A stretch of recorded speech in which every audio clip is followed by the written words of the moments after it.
Hello guys, आज चाहिँ म जाँदैछु। किधर जा रहे हो? औकात के बाहर। नो नो नो, औकात के अंदर ही है। म जाँदैछु माथि अङ्कलहरूको धान रोप्नको लागि। सो त्यसकै लागि म चाहिँ हल्का फुल्का रेडी हुन लागेको। फर्स्टमा कपाल कोरे अनि क्लिप लिएर कपाललाई फन घुमाएर बाँधे। मौसम चाहिँ हल्का चिसो भएकोले मैले चाहिँ ज्याकेट पनि लगाएँ।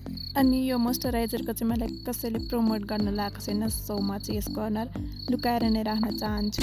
जे भए पनि हल्का हल्का मोइस्चराइजर लगाएँ अनि टिका लगाएर बर्को टाउकोमा बाँधेपछि चाहिँ म जानको लागि रेडी भएँ। अनि प्लास्टिक बोकेर हिँडेँ, ढिलो पनि भइरहेको थियो हल्का। बाटोमा जाँदा चाहिँ एकदम धेरै गर्मी भइरहेको थियो अनि ज्याकेट पनि हातमा बोकेर म चाहिँ धान रोप्ने ठाउँमा आइपुगेँ। अनि सानो मम्मीहरू चाहिँ बिउ फाल्नु हुँदै थियो अनि बुनु पनि बसिरहेको थिइन्। अनि बिउ लिएर गएर म पनि रोप्न थालेँ। मैले धान नरोपेको चाहिँ 2-3 वर्ष भएछ। अनि यसपालि सुरुमै अङ्कलहरूको रोप्दाखेरि चाहिँ म आएँ।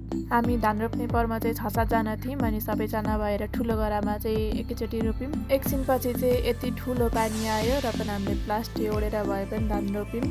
एकछिन आएर पानी रोक्यो अनि 3-4 गरा रोपिसकेपछि चाहिँ हामी एकछिन बिसायौँ। अनि सानो मम्मी र दिदी चाहिँ माथि बिउ काट्नु हुँदै थियो। अङ्कल चाहिँ बिउ लिन जानुभयो अनि दादाले चाहिँ तल गोरु जोत्नु हुँदैछ।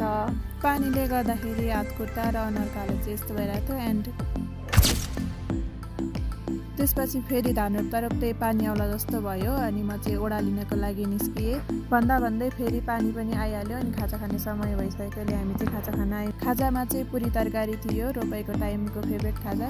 अङ्कल चाहिँ खाजा खाँदै गोरु फर्काउनु जानुभएको थियो एन्ड ट्राई पनि गर्नुहुँदैछ। खाजा खाएपछि हामी फेरि धान रोप्नको लागि आयौँ। 11 थियो, त्यो पनि सकायौँ अनि रोप्नुपर्ने खेत जति चाहिँ सबै हामीले सकायौँ रोपेर। दिदीहरू पनि बिहाड भएर निक्लेर हिँड्नुभयो अनि हामी पनि सबैजना सकेर अब घर जान लागेको। एन्ड सानो मम्मी चाहिँ मैले भिडियो बनाएको देखेर हाँस्नु हुँदै थियो। And by by.